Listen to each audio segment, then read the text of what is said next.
자, 반갑습니다. 신경진입니다.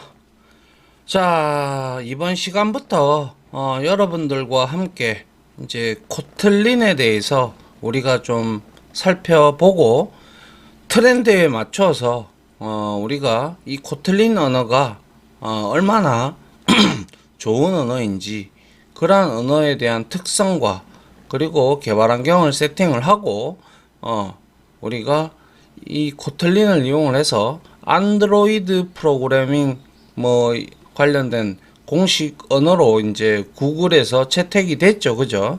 예, 이거에 대해서 우리가 한번 쭉 살펴보면서 여러분들하고 코틀린 강의를 진행하도록 하겠습니다. 먼저 우선 첫 번째 장으로 코틀린의 등장과 개발 환경 설정부터 해야 되겠죠. 그죠? 물론. 자, 코틀린이 실제로 등장한 원인은요, 엄밀히 얘기하면 오라클이라는 데이터베이스 회사 있죠. 예, 그 회사와 분쟁 때문에 이 코틀린이 생겨나게 되겠다라고 봐도 무방합니다. 그거에 대한 얘기는 뒤에 제가 설명을 드리도록 하죠. 자, 코틀린의 등장 배경입니다. 자, 코틀린은 인텔리제이라는 IDEA라는 개발사거든요, 여기가. 의 개발사라는 통합 개발 환경으로 유명한 통합 개발 환경을 만드는 회사 젯브레인즈라는 데가 있었어요. 그래서 개발되었는데 이게 2011년도에 이제 릴리즈가 됐단 말이에요. 그래서 구글의 안드로이드 스튜디오도 인텔리제이 IDEA 기반이며 코틀린 언어를 공식적으로 채택하고 지원하고 있습니다. 그러면 이 코틀린은 어떤 용도로 만들어진 걸까? 다음과 같은 프로그래밍에 가능한 멀티 플랫폼 언어인데요. 자, 코틀린의 JVM 이거는 보시다시피 자바 버추얼 머신, 그래서 자바 가상 머신에서 동작하는 애플리케이션도 만들 수가 있었어요.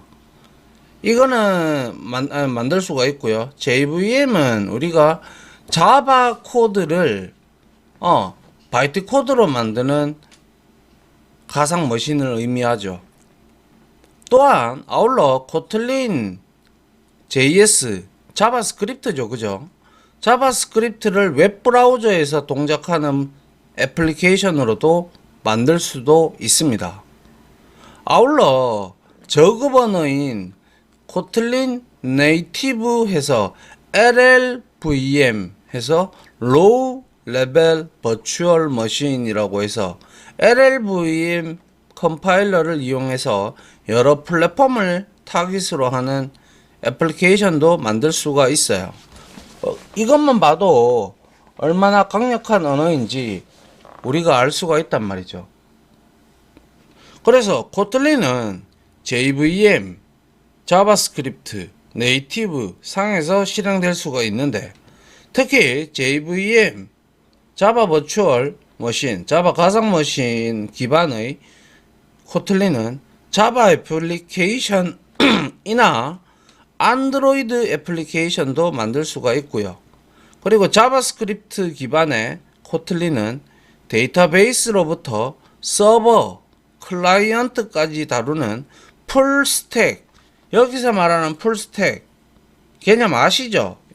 아마 코틀린을 좀 배우신 분들이라면 코틀린을 배우려고 이제 딱 이제 하시는 수강생들은 아마 제가 볼 때는 웬만한 언어들 한두 개는 한 개 정도는 보지 않았나 싶은데요.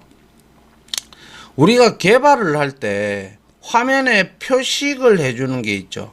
즉 브라우저나 아니면 우리가 어떠한 게임을 할 때의 인터페이스나 그런 것처럼 화면에 뿌려지는 것들 있죠. 이런 것들을 개발해주는 개발자들을 프론트 엔드 단 개발자라고 하고요. 이 화면에서 화면이 막 동적으로 움직여요. 그죠? 게임에서 캐릭터도 움직이고, 브라우저에서도 막 뭐가 움직이고 그러잖아요. 그죠? 동적으로 움직인단 말이에요. 그런 것들을 여러분들이 뒤에서 서버 프로그램이라고 있는데, 특히 JSP나 자바 스프링 프레임워크를 우리나라는 많이 쓰는데, 이거와 데이터베이스를 연동을 시켜요. 그래서 이 두 개 단을 아우르는 사람을 우리는 백엔드 프로그래머라고 지칭을 합니다. 근데 여기서 말하는 풀스택 웹 개발이 가능하다라는 풀스택 개발자는 그러니까 멀티예요. 프론트 엔드 단도 건드릴 수 있고, 자기 혼자 프론트 엔드부터 시작해서 백엔드 중에서도 서버 그리고 데이터베이스까지 다 다룰 줄 아는 사람을 우리는 풀스택 개발자라고 해요. 굉장히 몸값이 높죠. 그만큼 저렇게 자유자재로 다룰 수 있다라는 것은 그만큼 자기가 거기에 얼마나 많은 시간을 투자해서 공부를 했는지, 그리고 얼마나 많은 일을 했는지를 알 수가 있다라는 거죠.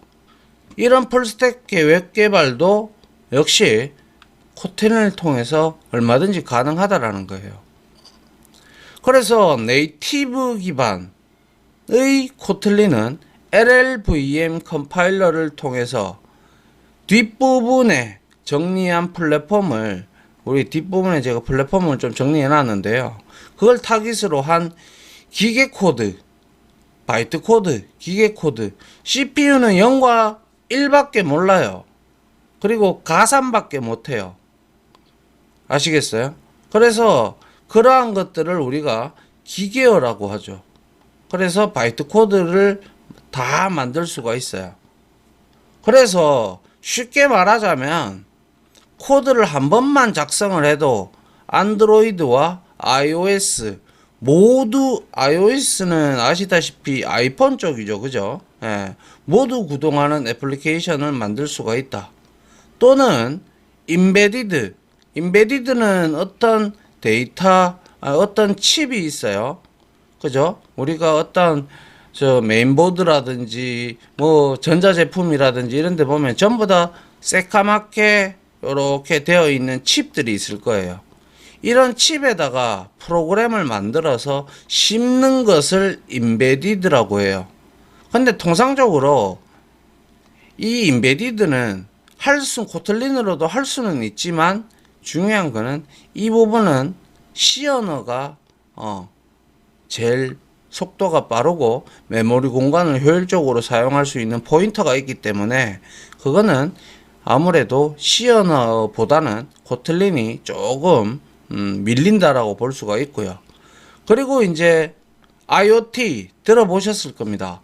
인터넷 오브 띵스라고 해서, 이거는 이제 우리가 외부에서, 그죠? 예. 우리 집에 있는, 가정에 있는 그런 것들이나 기업에서 무엇이든지 간에 등등을 우리가 인터넷으로 연결된 것들, 그런 것들을 조작하고 뭐 그런 것들을 제어해주는 것을 우리가 IoT라고 하잖아요. 그죠? 그런 것 등을 타깃으로 한 애플리케이션 역시 만들 수 있다라는 거죠. 근데 이렇게 하려 그러면 기본부터 차근차근 쌓아 올라가서 많은 연습을 하고 많은 프로젝트를 해봐야 되는 것이죠. 근데 이렇게 가능하다라는 거예요. 아시겠죠? 예. 그러면 얼마나 코틀린이 강력한 언어인지 알 수 있겠죠. 그죠? 물론 자바도 좋은 언어고요. 그리고 뭐 C 언어도 좋은 언어고, 언어는 다 좋습니다. 그런데 이제 얘는 2011년도에 나왔다고 했죠. 근데 자바가 아니라 C는 1970년도에 나왔어요. 자바는 1994년도에 나왔고요. C++은 1980년대 초반에 나왔어요. 이런 언어에 비하면 2011년에 젯브레인즈에서 개발한 이 코틀린이 얼마나 최근에 나온 언어로서, 그리고 지금 세계 언어 중에서 아직까지 C 언어와 C++, 그리고 뭡니까? 자바가 거의 세계의 부동의 1, 2, 3등, C샵도 뭐 10위 안에 들어가고, 그리고 무섭게 치고 올라오는 언어가 파이썬과 코틀린입니다. 그래서 이러한 언어들이, 코틀린은 실제 안 만들어질 수도 있었다라고 얘기했어요, 제가. 오라클사와 분쟁이 일어났기 때문에 만들어진 거라고 보자라고 처음에 애초에 말씀을 드렸죠. 자, 그래서 이렇게 일단 코틀린이 젯브레인즈에 의해서 개발이 됐고 어떠한 기능을 할 수 있다라는 걸 봤고요. 코틀린은 아래와 같은 플랫폼에서 사용이 될 수 있는데 애플, iOS, ARM 32, 64, 에뮬레이터 X86_64, 그리고 애플 맥OS, 그죠? 그리고 안드로이드 환경, 그죠? 그리고 윈도우, 그리고 리눅스, 그리고 웹 전용 WASM32, 뭐 이런 깊이까지 여러분들이 알 필요는 없고요. 애플, 안드로이드, 리눅스, 웹 다 되는구나, 이렇게 생각하시면 돼요. 아시겠죠? 예. 그래서 플랫폼 환경의 종류로 우리가 흔히 사용하는 iOS, 그리고 안드로이드 스마트폰은 ARM32나 64 비트 환경이 있고요. 그죠? 예. 그리고 일반적으로 또 데스크탑 PC는 X86 계열이죠. 그죠? 그리고 리눅스는 PC 환경이나 혹은 서버용으로 많은 부분에서 사용이 됩니다. 그리고 마지막으로 웹 전용 플랫폼인 WASM32가 있는데, 간단히 말하면 뭐예요? 코틀린은 이 전부 환경에서 다 사용할 수 있다라는 거예요. 아울러 자바와 완벽하게 호환이 됩니다. 그래서 코틀린이 나오기 전까지만 해도 안드로이드 앱이라든지 이런 것들은 전부 자바로 만들어졌어요. 자바로. 그런데 그 이야기는 뒤에서 합시다. 완벽하게 호환되므로 자바 코드를 완전히 바꾸지 않고도 자바와 혼용돼서 사용이 될 수 있는 아주 큰 장점을 가지고 있어요.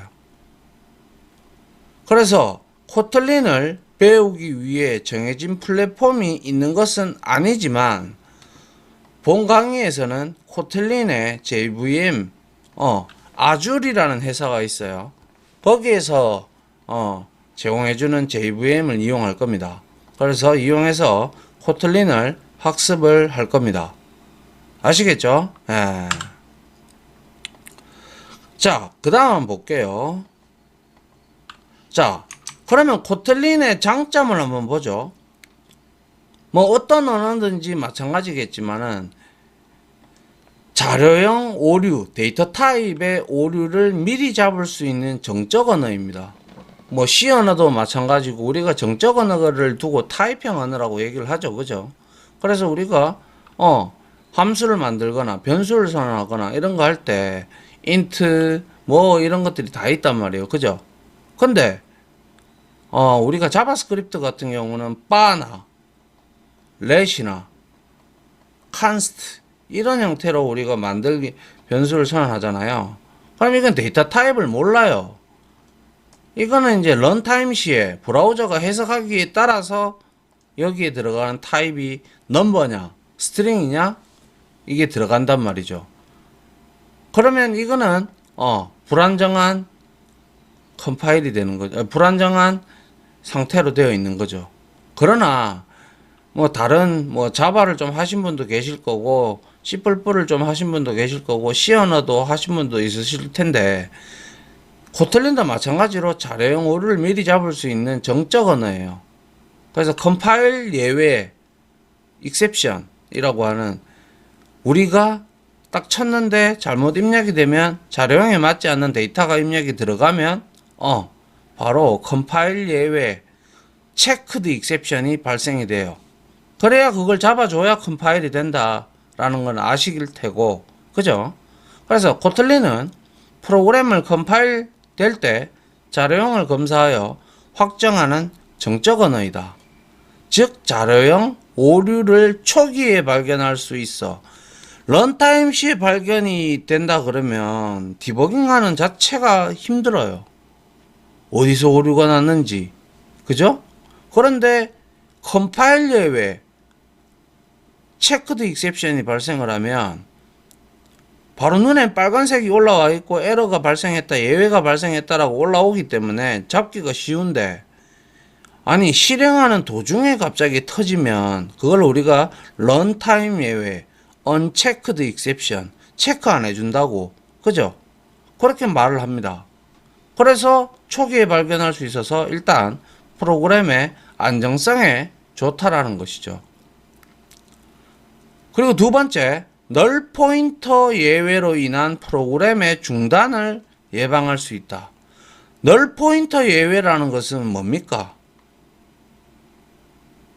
얘는요, 우리가 객체 지향 언어에서 보통 포인터도 C 언어에서 포인터도 널 값으로 초기화를 하고, 객체 지향 언어에서도 우리가 객체를 선언할 때 널 값으로 초기화를 합니다.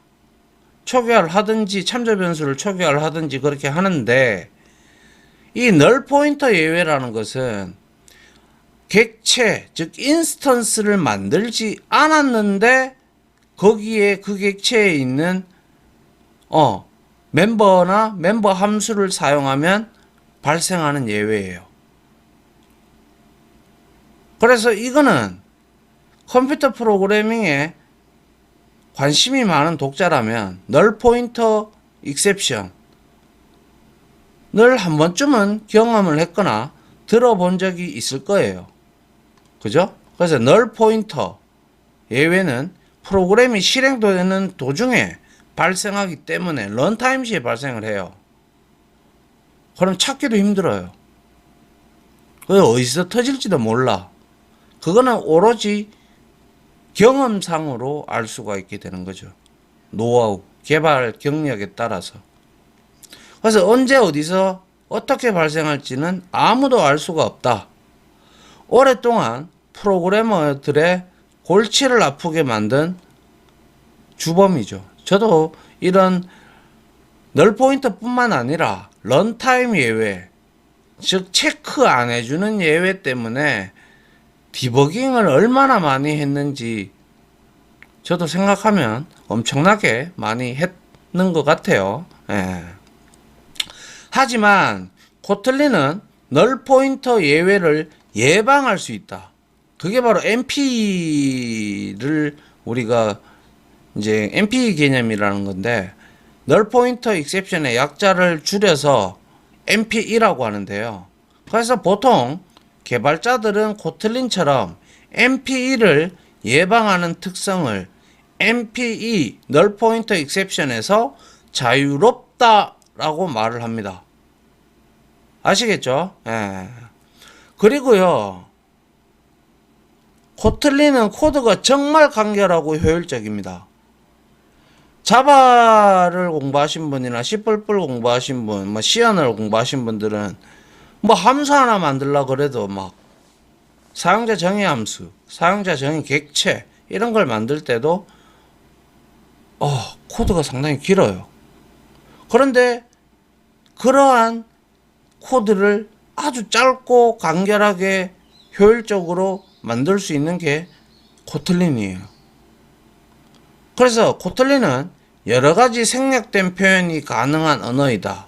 그래서 어떻게 보면 자바나 C++ 공부하신 분이 이 언어를 보면 이게 언어인가 싶기도 해요. 저도 그랬으니까. 그래서 다른 언어보다 훨씬 간결하고 효율적으로 코딩할 수 있다.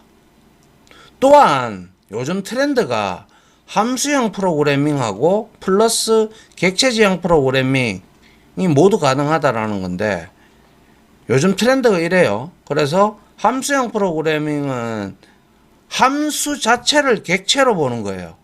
그죠? 객체로 보고 람다식 아시죠? 그죠? 람다식을 어떤 변수에 할당하거나 매개 변수의 매개 변수 값으로 인자 값으로도 넘기는 그러한 것이 바로 함수형 프로그래밍이죠. 그리고 객체는 객체 지향적인 거는 우리가 사물이나 뭐 이런 것들을 클래스화 시켜서 만드는 프로그래밍이죠. 그래서 이거 두 개가 다 돼요. 물론 자바도 다 돼요. 그리고 C++도 다 되고요. 얘도 그래서 가능하다라는 거죠. 그러니까 얘가 2011년도에 나왔으니까 이전에 있는 장점들은 다 가지고 있다라는 거죠. 그래서 함수를 변수에 저장하거나 함수를 다른 함수의 매개 변수로 넘길 수 있는 함수형 프로그래밍과 클래스를 사용하는 객체 지향 프로그래밍 둘 다 할 수 있다라는 거고, 가장 놀라운 거는 이거예요. 세미콜론을 생략할 수 있다라는 거예요. 제가 세미콜론을 생략할 수 있는 언어들은 제가 지금까지 본 것 중에서 R이라는 빅데이터 분석 프로그래밍이 있는데 그 R 언어가 처음이었어요. 근데 얘는 아주 간결하고 효율적이고 함수형 프로그래밍도 되고 객체 지향 프로그래밍도 되고 이래서 제가 이게 가능한가? 이게 언어인가? 이렇게 쉽게 생각을 하다가도 우리는 너무나 이 세미콜론을 중요시와 해왔던 게 사실이죠. 코틀린을 접하기 전까지는. 왜? 이것을 기준으로 컴파일러가 세미콜론을 기준으로 컴파일러가 한 명령씩 실행을 한단 말이죠. 근데 이거를 생략할 수 있다라는 것만 봐도 우리는 도대체 이게 언어가 맞나? 프로그래밍 언어가 맞는지 의심스럽다 이거죠. 근데 그게 되더라 이거죠. 아시겠어요? 예. 이게 바로 코틀린의 장점입니다. 장점. 일단 가장 큰 거는 널 포인터 예외, 그리고 간결하고 효율적, 그리고 프로그래밍과 객체 지향 프로그래밍 다 가능하다는 거, 그리고 특히 세미콜론을 생략할 수 있다는 거. 이거는 실로 정말 좋은 내용이죠. 예. 그냥 개념을 깨버린 거예요. 그죠? 예. 자, 안드로이드 공식 언어로 채택된 코틀린. 자, 자바 언어는 제가 말씀드렸다시피 이 얘기를 하면 여러분들이 오라클이 얼마나 참 돈을 좀 밝히는 회사인가라는 생각도 들어요. 자, 자바 언어는 원래 1990년도, 80년대에 MS사에서 C++를 내놓으면서 객체 지향 언어를 내놨잖아요. 근데 C++에는 문제가 좀 있었어요. 다중상속이 된다든지, 이러한 문제로 인해서 그때까지만 해도 독점을 하고 있었죠. 그러다 보니까, 이제, 그런 게 독점이다 보니까 전 세계 개발자들이 그때만 해도 인터넷이 활성화가 안 됐기 때문에 우편이나 서신이나 이런 걸 통해서 이제 MS사에게 얘기를 하죠. 이러한 문제점이 발생되는데 수정을 해달라 했는데도 잘 안 해줬어요. 독점이니까. 쓰려면 쓰든가. 그러면서. 그러다가 이제 선 마이크로 시스템즈라는 회사가 등장을 합니다.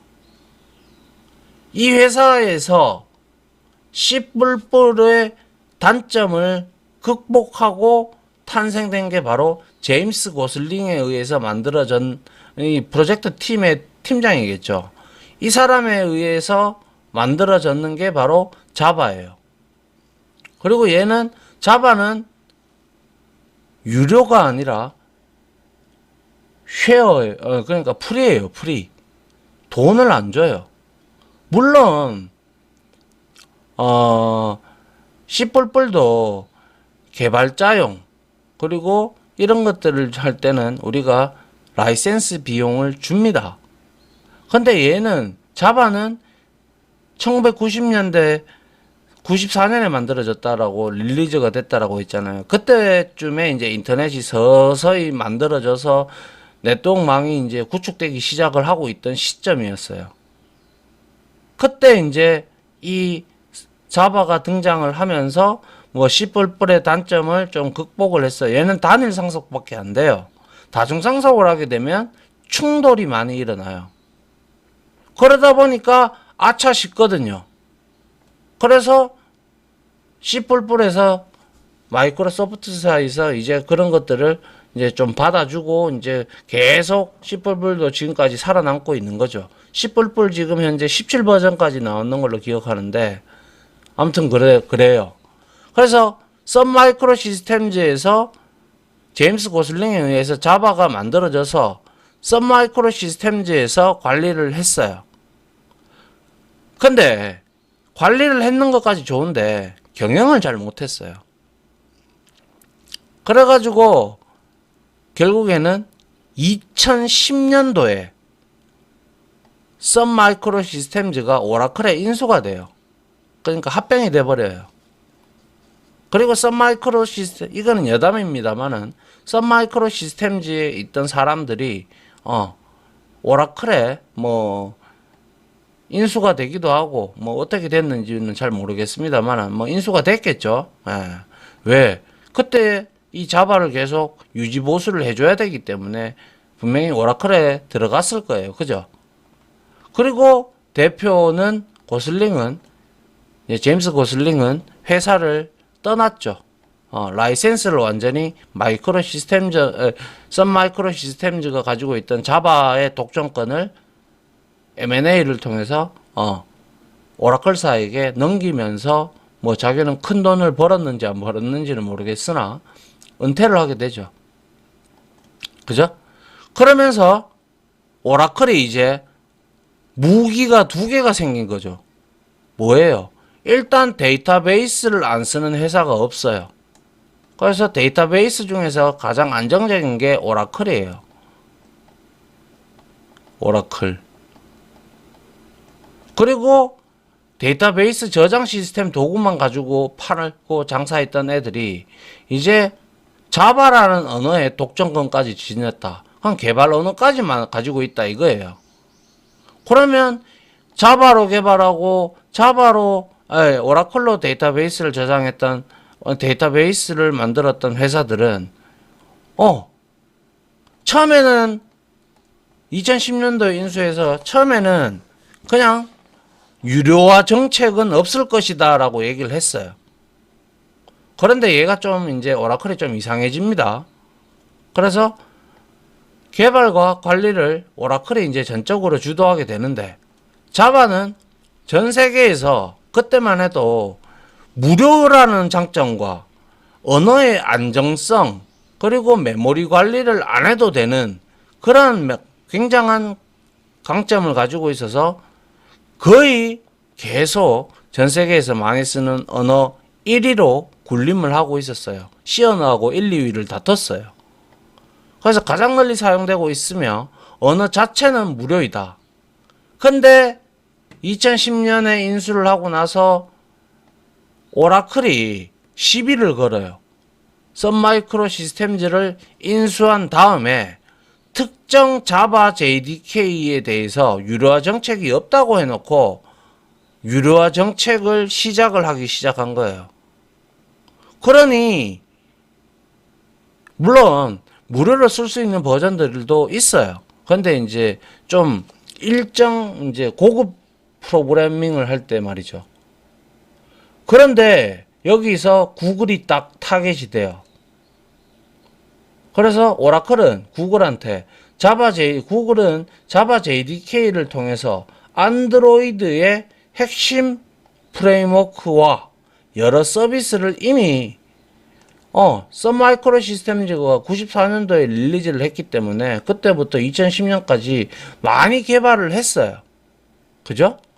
그런데 오라클은 구글에게 몇 가지 자바 SDK를 사용한 API, Application Programming Interface라고 해서 우리가 이거에 대한 천문학적인 금액의 특허 사용료를 소송을 걸어버린 거예요. 제가 알기로는 10조 정도로 되는 걸로 제가 알고 있는데요. 그래서 자바로 안 만들어진 언어들이, 자바로 만들어진 플랫폼들이나 이런 툴들, 이런 여러 가지 이제 상용화 프로그램들이 상당히 많았어요. 아시겠죠? 그래서 이러한 부분에 대해서, 구글을 시작으로 해서 다른 데도 뻗쳐나갔겠죠. 그래서 2010년도에 인수하고 나서 유료화 정책 때리고 그 다음에 천문학적인 금액을 구글한테 요청을 하고 소송을 걸어요. 그리고 나서 1차 소송에서 패소를 해요.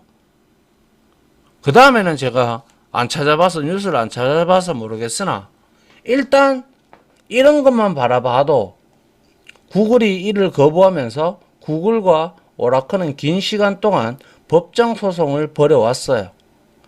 그래서 따라서 우리는 자바를 이용하기 전에 몇 가지 이해관계를 반드시 살펴봐야 돼요. 내가 쓰고 있는 게 유료돼서 그러니까 개인이라면 문제가 없는데 이제 누군가가 오너라든지 개발 회사의 직원이라든지 등등, 그죠? 그런 사람들은 이런 것들을 할 때 이렇게 해가지고 어떤 걸 사용하면 돈이 들고 어떤 걸 쓰면 돈이 안 들고 뭐 이런 등등을 여러 가지 측면에서 고려를 해봐야 되겠죠. 그죠? 그렇게 하기 위해서는 이러한 내용들을 살펴볼 필요가 있다라는 거예요. 그래서 결과론적으로 천문학적인 금액을 해서 1차 소송에서는 패소했어요. 그런데 다시 걸었어요, 또. 아시겠죠? 페이스북에도 제가 알기로는 걸었다라는 얘기를 알고 있어요. 그러니까 이 오라클이 이제 데이터베이스 시장과 개발 툴에서 양대 무기와 방패를 지니고 있으니까 무서울 게 없어진 거죠. 어떻게 보면 2010년도에 M&A 하면서부터 당연한 수순이라고 다들 생각을 하고 있었던 것이죠. 이렇게 될 거라고.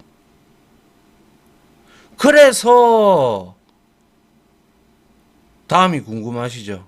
그래서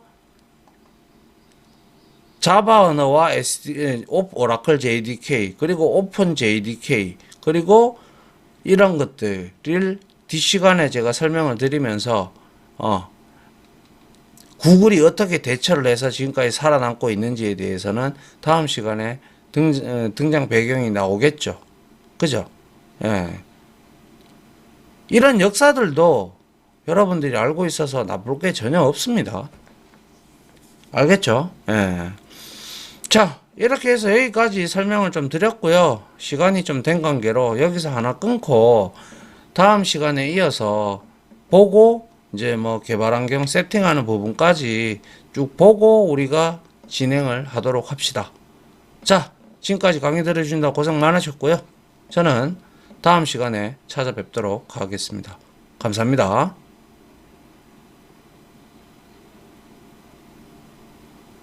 지금까지 보신 영상으로 자신의 실력이 혹시 1이라도 올라갔다고 생각하시면 구독 그리고 좋아요 알림 설정은 제가 컨텐츠 제작에 많은 도움이 됩니다. 감사합니다.